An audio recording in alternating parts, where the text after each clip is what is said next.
Hello.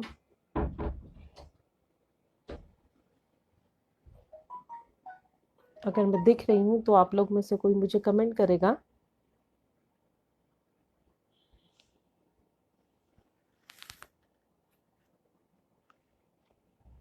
जी, कोई लिख के बता सकता है कि मैं दिख रही हूँ?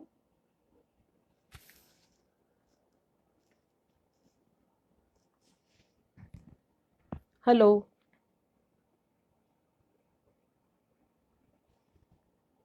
कमेंट शो नहीं हो रहे हैं। क्या मेरी आवाज सुनाई दे रही है?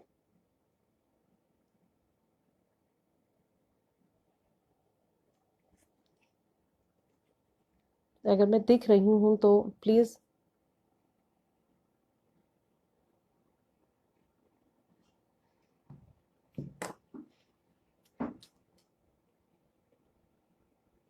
क्या मैं दिख रही हूँ?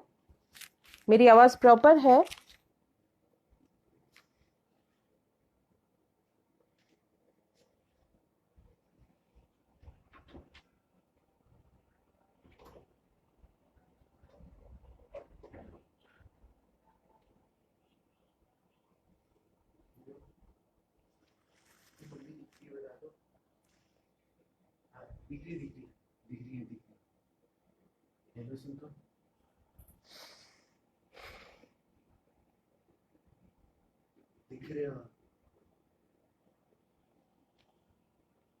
कमेंट करके बता सकते हैं मुझे कि मेरी आवाज आ रही है?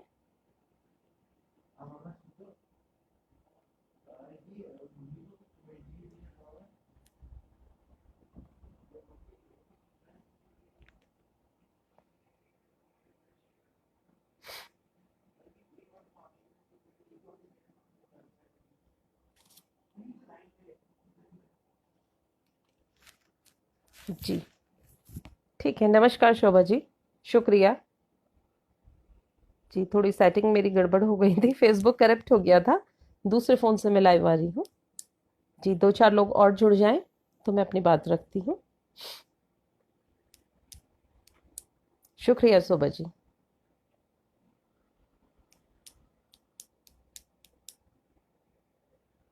तो चलिए शुरुआत करते हैं।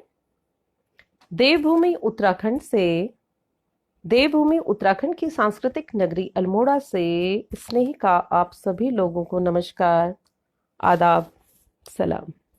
जी, मनभावन काव्य भंडार मंच आगरा उत्तर प्रदेश का मैं तहे दिल से शुक्रिया अदा करना चाहूंगी कि उन्होंने आज की शाम के चंद पल मुझे नजर किए हैं। तो सर्वप्रथम मैं ज़्यादा वक्त न लेते हुए, क्योंकि समय भी आधा घंटा मिला है मुझे 6:30 से 7 बजे तक, तो मैं अपनी बात रखती हूँ और सर्वप्रथम माँ शारदे को नमन करते हुए चंद लाइनें उन्हें नजर करती हूँ। जी, शुक्रिया शोभा जी। शब्दकोश न रिक्त हो, माँ वाणी दो साथ। शब्दकोश न रिक्त हो, माँ वाणी दो साथ। गीत लिखूं सदा तेरे, सुन लो ये अरदास। आज की संध्या बेला पर देवभूमि अल्मोड़ा से स्नेह का प्रणाम करो स्वीकार। जी,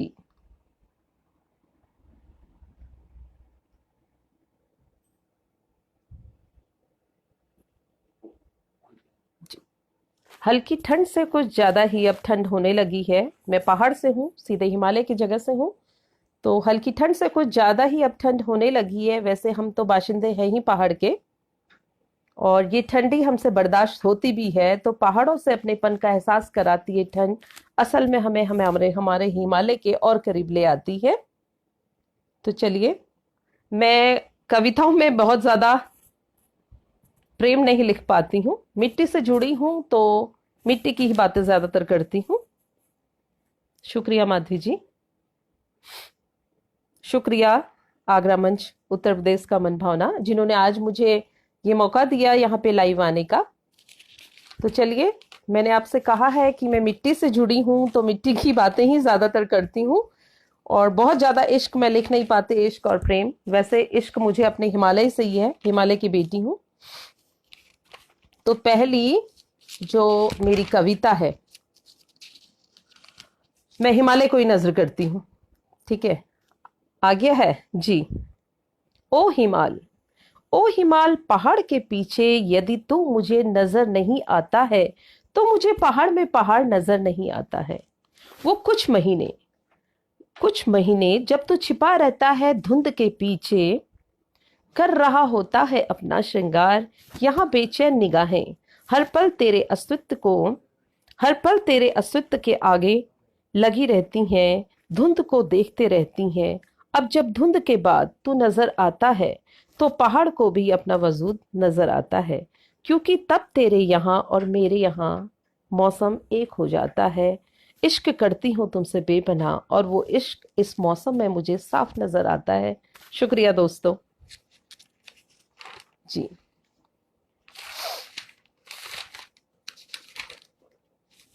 तो पहली कविता मैं भूख पर समर्पित करती हूं। गौर फरमाइएगा। स्वाद और पेट की भूख दोनों में अंतर होता है साहिब, स्वाद और पेट की भूख दोनों में अंतर होता है साहिब। पेट की भूख दिखाई पड़ती है गलियों चौराहों में कूड़ा बीनते हुए, स्वाद वाली नजर आ जाती है बार और रेस्तरा में जाम टकराते हुए। एक धूल कंकड़ और माटी से सनी होती है, एक धूल कंकड़ और माटी से सनी होती है तो एक कार बंगले और हवाई जहाज से। एक उम्र भर इत्र से नहाती है, एक उम्र भर इत्र से नहाती है तो एक ताउम्र गरीबी की बदबू में जीती है। पेट की भूख किस्मत की मारी कमजोर नहीं बेचारी होती है, पेट की भूख किस्मत की मारी कमजोर नहीं बेचारी होती है। स्वाद वाली किस्मत की धनी अलमस्त जीने वाली होती है। स्वाद वाली के ख्वाब भी जमी के नहीं आसमां के होते हैं, स्वाद वाली के ख्वाब भी जमी के नहीं आसमां के होते हैं। पेट वाली को तो ख्वाब भी नसीब नहीं होते, पेट वाली को तो ख्वाब भी नसीब नहीं होते। भूखे पेट वो बिना ख्वाब देखे गहरी निद्रा में चली जाती है, भूखे पेट बिना ख्वाब देखे वो गहरी निद्रा में चली जाती है। गौर फरमाइएगा दोस्तों, कभी दुर्भाग्यवश जाग जाती है तो कभी सौभाग्यवश मौत के मुंह में समा लावारिश लाश के रूप में सड़क किनारे पड़ी नजर आती है। खुद तो बिना खाए लाश बन जाती है। गौर फरमाइएगा इन लाइनों में, खुद तो बिना खाए लाश बन जाती है पर अंत में कुत्तों का भोजन बन उनकी भूख मिटा जाती है, उनकी भूख मिटा जाती है। शुक्रिया दोस्तों, शुक्रिया शोभा जी, भारती पांडे जी, शुक्रिया। तो अगली कविता पेश है पतिव्रता स्त्री। तो यहाँ पर इस कविता के माध्यम से किसी भी स्त्री की भावनाओं को चोट पहुंचाना मेरा मकसद नहीं है, परंतु हकीकत में जो समाज में होता है वो ही मेरी कलम से निकलता है, कलम द्वारा उसी का सृजन होता है। तो देखिएगा, पतिव्रता स्त्री। सुनो अपने लिए नहीं तुम्हारे लिए व्रत रखा है, सुनो अपने लिए नहीं तुम्हारे लिए व्रत रखा है। तुम बस उसका लिहाज करना, तुम बस इसका लिहाज करना, बहुत ज्यादा नहीं थोड़े से एहसास भर रख लेना, बहुत ज्यादा नहीं थोड़े से भर एहसास रख लेना। सुनो गुस्सा मत होना, सुनो गुस्सा मत होना, एक छोटी सी विनती है, गुस्सा करना पर ऊंची आवाज में नहीं, धीमी आवाज में, वो ना आवाजें बाहर जाती हैं। सुनो हाथ भी उठा लेना, सुनो हाथ भी उठा लेना, बस जब बच्चे सो जाएं। वो ना अब बच्चे समझने लगे हैं, वो ना अब बच्चे समझने लगे हैं, मैं नहीं चाहती कि वो तुम्हारा अपमान करें। सुनो आज तुम घर आ जाना, सुनो आज तुम घर आ जाना, बस उसके पास न जाना, बस उसके पास न जाना। बेशक सबके सोने के बाद चले जाना, बेशक सबके सोने के बाद चले जाना। सुनो बस एक आखिरी गुजारिश है, सुनो बस एक आखिरी गुजारिश है, वो आरती के बाद 2 घूंट पानी अपने हाथों से मुझे पिला जाना। सुनो अपने लिए नहीं हमारे रिश्ते के लिए व्रत रखा है, तुम बस हर साल की तरह इस साल भी निभा जाना, इस साल भी निभा जाना। तो दोस्तों, मैं पेशे से अध्यापिका हूँ उत्तराखंड सरकार में गणित विषय की, और कविताएं लिखना मेरा एक शौक है, और मैं साहित्य की छात्रा कभी नहीं रही। इससे पहले भी मैं हर बार मंचों पे बताती हूँ। हाँ, जो समाज में थोड़ा कुछ गलत लगता है उसे मैं उकेर देती हूँ। तो अगली कविता में मैं चलती हूँ, हिस्सेदार। देखिएगा दोस्तों, ये भी एक समसामयिक कविता है आज के दौर की। माँ मेरा दम घुटता है यहाँ, माँ मेरा दम घुटता है यहाँ, मुझे बुला लो ना अपने पास। तो बिटिया कह रही है माँ से, शादीशुदा बिटिया है, वो अपनी माँ से कह रही है कि माँ मेरा दम घुटता है यहाँ, मुझे बुला लो ना अपने पास। तो माँ क्या कहती है सुनिए। अरे नहीं बिटिया, शुरुआत में सबको ऐसा ही लगता है जैसा तुम्हें लग रहा है, धीरे धीरे सब एडजस्ट हो जाएगा, धीरे धीरे सब एडजस्ट हो जाएगा, फिर तुमको मायका कभी याद नहीं आएगा। बिटिया फिर कह रही है माँ से, माँ वो मुझे ताने देते हैं, खाने में जी भर के गालियां देते हैं। तो माँ क्या कहती है सुनिएगा। अरे बिटिया, थोड़ी जुबान में अपने भी कंट्रोल रख लिया करो, ये मायका नहीं जो मुंह में आया बक दिया करो, सोच समझ कर बोला करो, यहाँ माँ नहीं जो तुम्हारी सब सुन ले। माँ वो मुझ पर हाथ उठाने लगे हैं, माँ वो मुझ पर हाथ उठाने लगे हैं। अरे बिटिया, तो इसमें परेशानी कैसी, जो प्यार करे है वो हाथ भी उठावे है। माँ मुझे डर लग रहा है, माँ मुझे डर लग रहा है, वक्त बहुत कम लग रहा है, न जाने फिर तुमसे कब बात हो, बस एक बार बिटिया कह दुलार दो। तो माँ क्या कहती है सुनिएगा। अरे बिटिया तुम भी ना खुद तो परेशान रहे हो और हमें भी वक्त बेवक्त परेशान करे हो। चलो तुम्हारे पापा आए हैं, 2 पल उनसे बतिया लें, फिर बात करते हैं। अच्छा अपना ख्याल रखना, जमाई बाबू को हमारा ढेर सारा आशीर्वाद कहना। अब माँ और पिताजी का संवाद सुनो। बिटिया का बहुत दिनों से कोई फोन नहीं, कहीं कुछ अनहोनी तो नहीं। फोन स्विच ऑफ आ रहा है, हमें अब दाल में कुछ काला नजर आ रहा है। ये क्या कर दिया जमाई बाबू, अब देखो तुम्हारा क्या हाल करते हैं, पब्लिक में शरेआम तुम्हारी इज्जत तार तार करते हैं। ये क्या कर दिया जमाई बाबू, अब देखो तुम्हारा क्या हाल करते हैं, पब्लिक में शरेआम तुम्हारी इज्जत तार तार करते हैं। सुनो अब जाकर सुकून आया जब इन्हें जेल के भीतर पहुंचाया। सुनो अब जाकर सुकून आया जब इन्हें जेल के भीतर पहुंचाया। बिटिया अब तुम खुश होगी ना, बिटिया अब तुम खुश होगी ना, तेरे कातिलों को हमने क्या खूब सबक सिखलाया। गौर फरमाइएगा दोस्तों, अपने कत्ल के हिस्सेदारों को, अपने कत्ल के हिस्सेदारों को उस जहां से देख बिटिया बस आंसू बहा रही थी, बस आंसू बहा रही थी। शुक्रिया दोस्तों।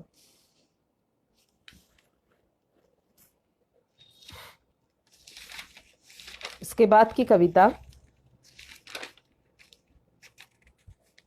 मजदूरों को समर्पित है और कविता का शीर्षक है मजबूरी। तो पेशे खिदमत है मेरी नई कविता। अगली कविता मजबूरी। मजबूरी ही कहिए साहिब तभी तो मैं मजदूर हूँ, मजबूरी ही कहिए साहिब तभी तो मैं मजदूर हूँ। चाह नहीं मुझे आपसे सम्मान की, चाह नहीं मुझे आपसे सम्मान की, मैं हमेशा आपको आप कह के पुकारता हूँ। पर सिवाय मुझे तू तड़ाक के और कुछ नहीं मिलता है, पर सिवाय मुझे तू तड़ाक के कुछ नहीं मिलता है। ये शक्ल भी काम के बोझ से काली हो गई है साहिब, बस इसी के चलते मुझे शक की नजरों से ना देखें। एक बात और है साहिब जो मैं कह नहीं पाता हूँ, वो ये है कि प्यास लगने पर जो पानी आप मुझे देते हैं, मुझे पता होता है वो आपकी टंकी का होता है। वो गिलास भी कुछ खास होता है, वो गिलास भी कुछ खास होता है जिसमें मुझे पानी दिया जाता है।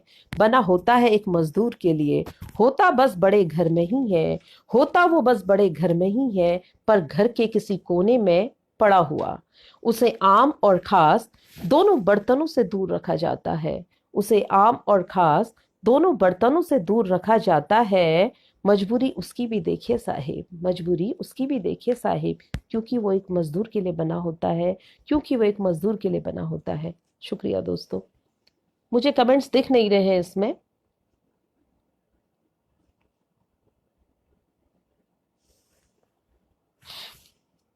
अगली कविता पुरुषों को नजर है, क्योंकि मैं पुरुष हूं। तो अगली कविता मेरे पुरुष साथियों के लिए। अक्सर मैं आलोचनाओं का शिकार होता रहा हूं, अक्सर मैं आलोचनाओं का शिकार होता रहा हूं, कठोर हूं ना, कठोर हूं ना, इसलिए भावनाओं को व्यक्त नहीं कर पाता हूं। हाँ, मैं देखता हूं उसे परिवार के लिए सुबह से शाम खटते हुए। विश्वास है मुझे खुद से ज्यादा उस पर, इसलिए सब कुछ छोड़ देता हूं उसके भरोसे। अक्सर मैं सवालों के घेरों में आ जाता हूं। अक्सर मैं सवालों के घेरों में आ जाता हूं, क्योंकि मैं सच में अपनी भावनाएं व्यक्त नहीं कर पाता हूं। क्योंकि मैं सच में अपनी भावनाएं व्यक्त नहीं कर पाता हूं। हाँ, मैं पुरुष हूं। हाँ, मैं पुरुष हूं। मुझे भी तो स्त्री की तरह बचपन से साँचे में ही तो ढाला गया है। खबरदार, खबरदार, तुम पुरुष हो कहकर मुझे भी तो बंधनों में जकड़ा ही गया है। मेरे रोने पर मेरी खिल्ली उड़ाई गई। मेरे रोने पर मेरी खिल्ली उड़ाई गई, क्योंकि मैं पुरुष था। मेरी कोमल भावनाओं को रौंद डाला गया, क्योंकि मैं पुरुष था। मुझे माँ के आंचल से जबरन बाहर निकाला गया। मुझे माँ के आंचल से जबरन बाहर निकाला गया, क्योंकि मैं पुरुष था। मेरे भीतर छिपे डर को डंडे और तानों से बाहर निकाला गया, क्योंकि मैं पुरुष था। क्या कभी कोई मेरी इस पीड़ा को समझ पाएगा? क्या कभी कोई मेरी इस पीड़ा को समझ पाएगा? शायद नहीं, कभी नहीं, क्योंकि मैं पुरुष हूं। क्योंकि मैं पुरुष हूं। दोस्तों, मुझे कमेंट्स दिख नहीं रहे हैं इसमें। शुरुआत के ही कमेंट्स दिख रहे हैं। मेरी आवाज तो प्रॉपर आ रही है ना?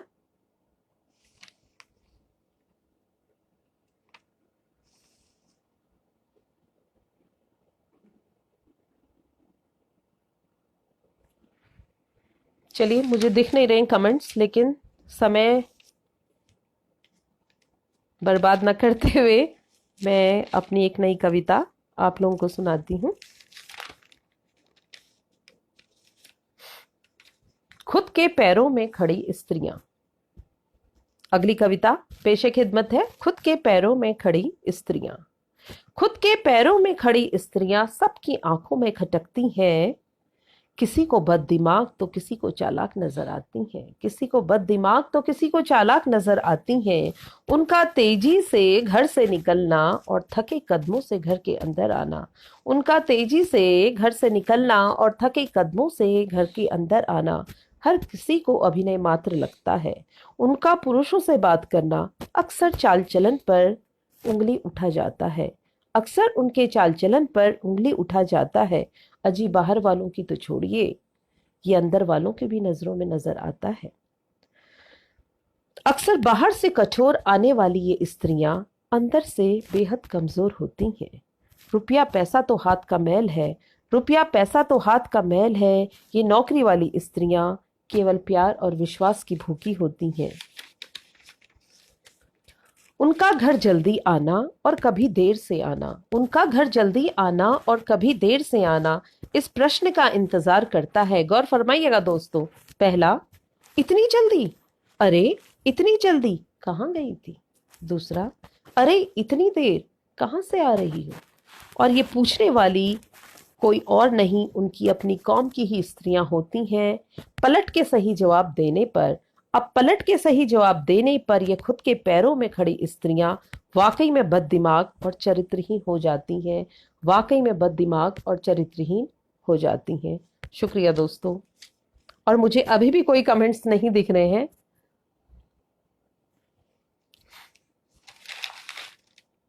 चलिए, इसके बाद की अगली कविता।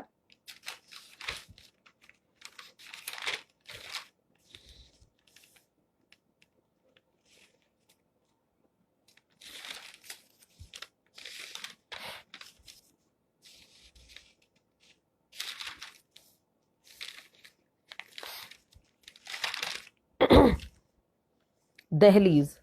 अगली कविता है दहलीज। दहलीज, क्या तुम सिर्फ मेरे लिए बनी हो? दहलीज, क्या तुम सिर्फ मेरे लिए बनी हो? दहलीज के उस पार और इस पार, दहलीज के उस पार और इस पार मेरे अस्तित्व को हमेशा तोला जाता है। दहलीज के इस पार आने पर मुझे स्वागत के साथ संस्कार और मर्यादा की बेड़ियों में जकड़ दिया जाता है। दहलीज के इस पार आने पर मुझे संस्कार और मर्यादाओं की बेड़ियों में जकड़ दिया जाता है।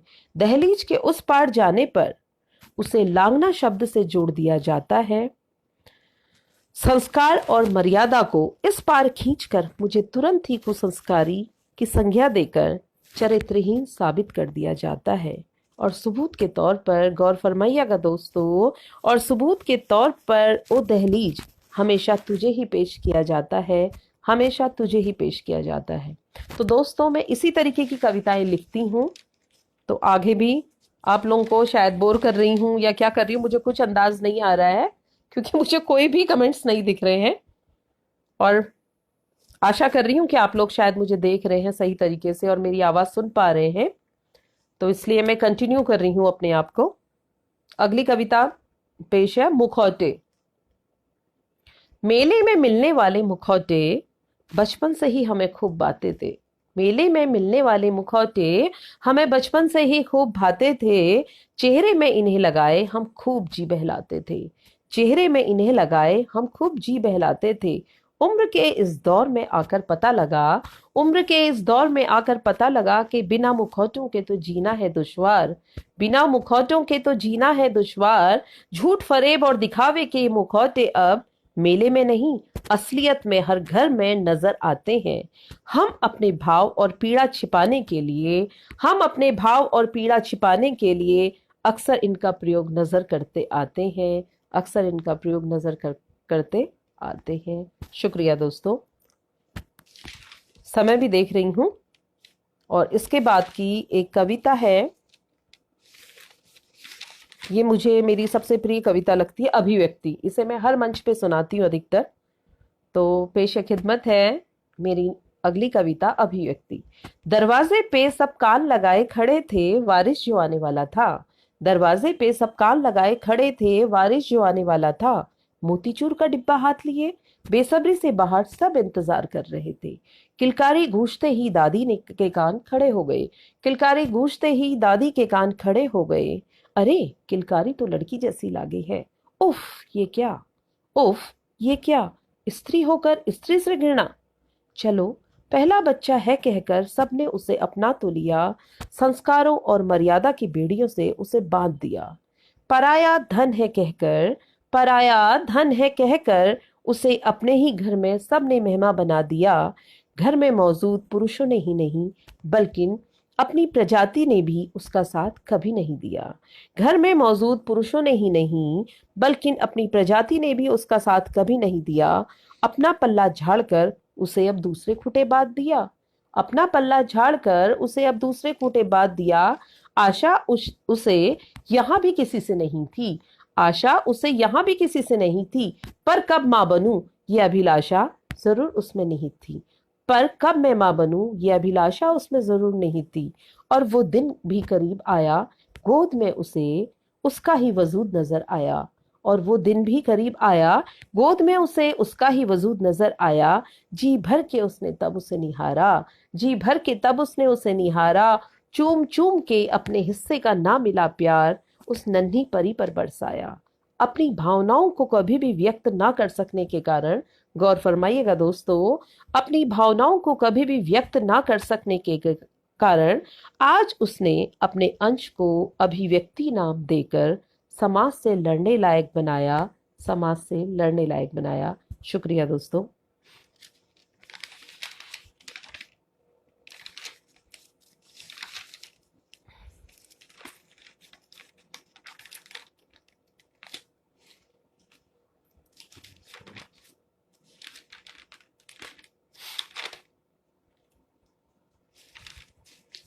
अगली कविता एक और आप लोगों को सुनाती हूं। हर पुरुष बलात्कारी नहीं होता, हर पुरुष बलात्कारी नहीं होता। असल में तुम जिंदा जिस्म में मुर्दा हो, असल में तुम जिंदा जिस्म में मुर्दा हो। मत इतराओ कि तुमने नारी का ही बलात्कार किया है, मत इतराओ कि तुमने नारी का ही बलात्कार किया है। तुम बलात्कार करते हो हर रोज अपनी आत्मा का, अपनी रूह का, अपनी परवरिश का, अपने पुरुषत्व का। तुम बलात्कार करते हो हर रोज अपनी आत्मा का, अपनी रूह का, अपनी परवरिश का, अपने पुरुषत्व का। पुरुष के नाम पर तुम कलंक हो, पुरुष के नाम पे तुम कलंक हो, क्योंकि तुम जिंदा जिस्म में मुर्दा हो, क्योंकि तुम जिंदा जिस्म में मुर्दा हो। तुमने तोड़ा है विश्वास नारी का, तुमने तोड़ा है विश्वास नारी का। ओ बलात्कारी पुरुष, ये सिर्फ बलात्कारी पुरुष को इंगित करते हुए है। ओ बलात्कारी पुरुष, तेरे इस कृत्य से हजारों पुरुषों की नजरें शर्म से झुक गई हैं। तेरे इस कृत्य से हजारों पुरुषों की नजरें शर्म से झुक गई हैं। वो विश्वास खो रहे हैं अपने निस्वार्थ प्रेम का, नारी की नजरों का। उनके मदद से बढ़ाए हाथों पर भी तूने प्रश्नवाचक चिन्ह लगा दिया है। अरे तेरे इस कृत्य से, अरे तेरे इस कृत्य से उनकी निस्वार्थ भावनाओं का भी बलात्कार कर दिया है, बलात्कार कर दिया है, बलात्कार कर दिया है। शुक्रिया दोस्तों। काफी लोग लाइव दिख रहे हैं मुझे, अल्मोड़ा से संदीप भी दिख रहा है और मेरी मम्मी भी दिख रही है, मेरा भाई भी दिख रहा है, रचना दी भी दिख रही है। बाकी मुझे कमेंट्स नजर नहीं आ रहे हैं, बिल्कुल भी कोई भी कमेंट्स नजर नहीं आ रहे हैं।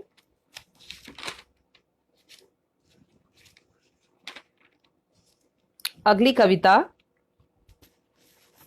ठूंठ। ठूंठ यानी कि सूखा हुआ पेड़। शाख से पत्ते गिरते ही, शाख से पत्ते गिरते ही सब उससे कन्नी काटने लगते हैं। गौर फरमाइएगा दोस्तों, शाख से पत्ते गिरते ही सब उससे कन्नी काटने लगते हैं। हाथ लगा मौका कुछ छोटे जीव भी नहीं छोड़ते हैं। हाथ लगा मौका कुछ छोटे जीव भी नहीं छोड़ते हैं। बहुत बेहद समसायिक कविता है, इसको अन्य किसी और से जोड़ के देखिएगा तब आपकी समझ में आएगी। शाख से पत्ते गिरते ही सब उससे कन्नी काटने लगते हैं। हाथ लगा मौका कुछ छोटे जीव भी नहीं छोड़ते हैं। उसके सूखने की कगार पर खड़ी काया पर, उसके सूखने की कगार पर खड़ी काया पर अपना अड्डा जमा उसकी बेचारगी को नोच डालते हैं। शाख के गिरने से पहले ही उसे काट लिया जाता है। शाख के गिरने से पहले ही उसे काट लिया जाता है। वहां भी देखिएगा भेदभाव साफ नजर आता है। वहां भी देखिएगा दोस्तों भेदभाव साफ नजर आता है। यदि अच्छी नस्ल का है, यदि अच्छी नस्ल का था तो फर्नीचर के रूप में शान बघाड़ता ताउम्र नजर आता है, या फिर ईंधन बन स्वाहा हो जाता है, या फिर ईंधन बन स्वाहा हो जाता है। इससे इतर जो इनमें कहीं नहीं ठहरता, इससे इतर जो इनमें कहीं नहीं ठहरता, वो ठूठ बन बेलों का सहारा बन जाता है। और कुछ समय बाद ही सड़ गलकर इस मिट्टी, और कुछ समय बाद ही सड़ गलकर मिट्टी बन जाता है, मिट्टी बन जाता है, मिट्टी बन जाता है।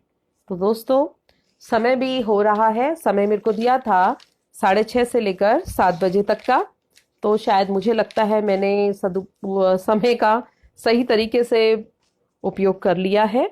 तो 2 लाइनें अपने लिए, अपने को नजर कर रही हूँ और उसके बाद मैं अपनी वाणी को विराम देती हूँ। जिंदगी को अपनी तरह जीने का गुमान है, जिंदगी को अपनी तरह जीने का गुमान है, शायद और सिर्फ मेरी यही पहचान है, शायद और सिर्फ मेरी यही पहचान है।